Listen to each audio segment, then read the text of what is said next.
What's the situation at your residence in Lahore right now? And what do you fear can happen in the next 24 hours?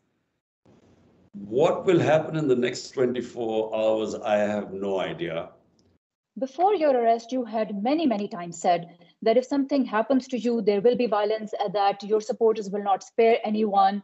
Do you and your party leaders take any responsibility for the violence that happened?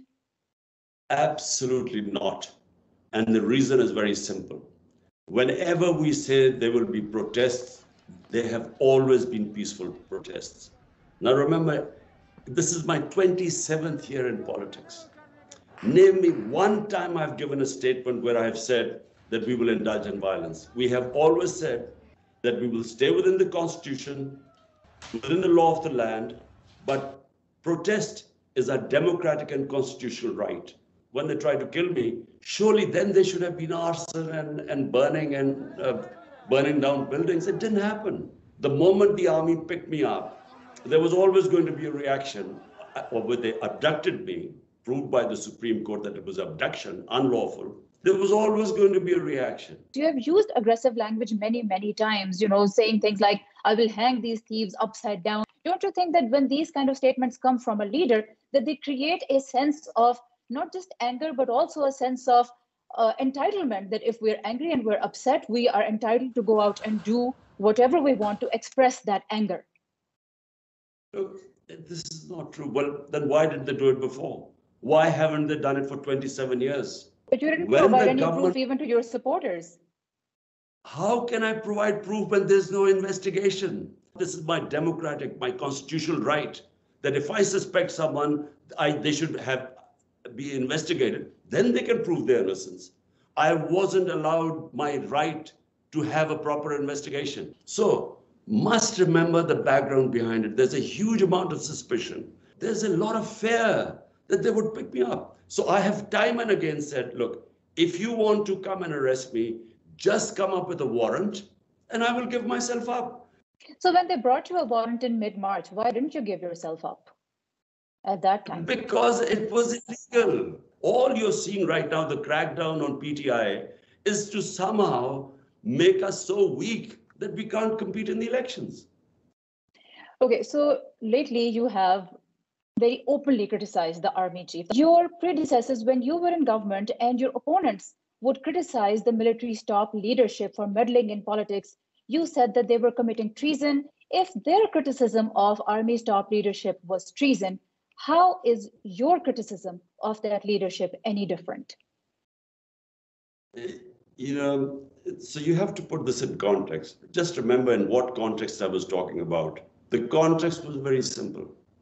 Nawaz Sharif and his daughter were blaming the army chief that he was responsible for him getting convicted. This was the gist. Or everyone should know it was a 2 years case in the Supreme Court, and then there was a joint investigation committee which found him guilty. So all I was saying is that, just because he was convicted by the Supreme Court, he was blaming the judges and the army chief. It was in that context I was speaking.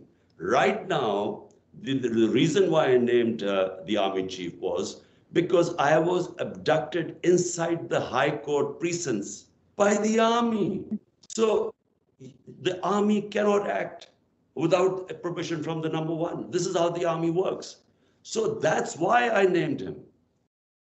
But you don't see any difference in the fact that you called one person's criticism treason, but your criticism is not treason. I mean, they had their reasons, you have your reason. You can't compare the two. I mean, to have someone unlawfully abducted, confirmed by the Supreme Court called my abduction unlawful. So how can you compare that? The same Supreme Court finds the other person, Nawaz, guilty after 2 years. Remember, it was 2 years investigation that took place. This is what we call moral equivalence. By actually equating two different things, you actually make them equal. They're not equal. Your relationship with the military and particularly the top leadership, how do you now expect to repair it? I have no problem. I never had a problem with the army chief.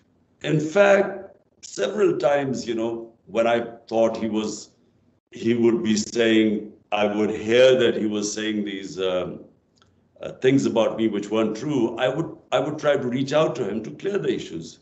But the problem is from his side. It's not from my side. I mean, why would who wants to take on the army of your own country? How can you do that? I mean, no political party. And even if you win, the country goes down. You don't want to weaken your own army. So let me repeat, the issue is not from my side. It's from his side.